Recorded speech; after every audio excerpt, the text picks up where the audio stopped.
Hey, it's Pastor Mike, and I'm here again with my dear friend Cecil Davis, who's been like a father to me. And he was telling me yesterday about the day he got saved. He got saved when he was 33 years old. He's going to be 92 in August. So Cecil, tell us about that day. That was an exciting time.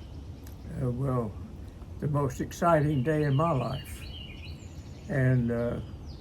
But I have to let you know, though, that I was raised in a very religious and Christian home. Was taught from the time before I remember of going to church and being taught about the Lord.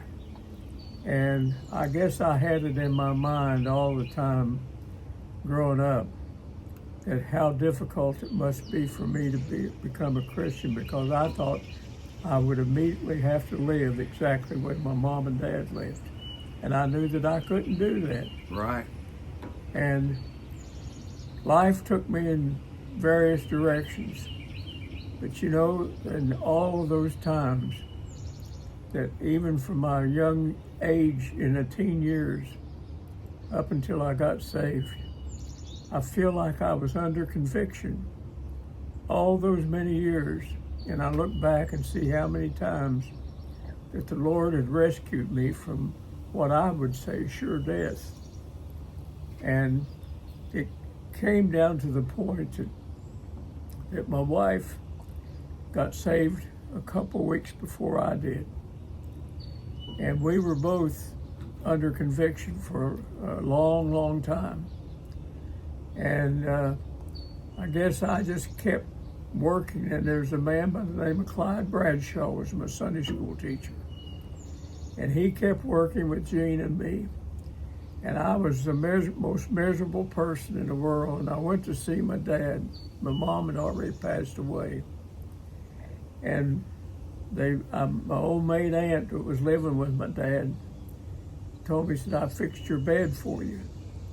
I said, "I don't believe I'm going to go to bed. I'm just going to go in here on the couch." And I laid down on the couch and I laid there. And it was just, I guess, the Holy Spirit dealing with me. And I said, I prayed the shortest prayer that I'd ever thought it was. I just said, "Lord, I don't know what more that I can do, but I'm willing to do and go anywhere you want me to go and give up whatever it is before me, if you'll just save me." And it was as if there was a ton of bricks lifted off of me. And it was like, even though it was night, it seemed like that room just was as bright as it could be. And I never had a moment before or since of sense of peace that I felt that night. And it's still good today.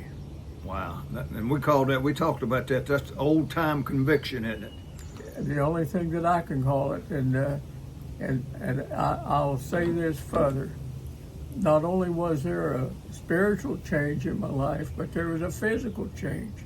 The old things that I liked to do or did do became things that I hated. And it's held fast all these 57 years ago that happened. Hadn't worn out, has it? No, sir.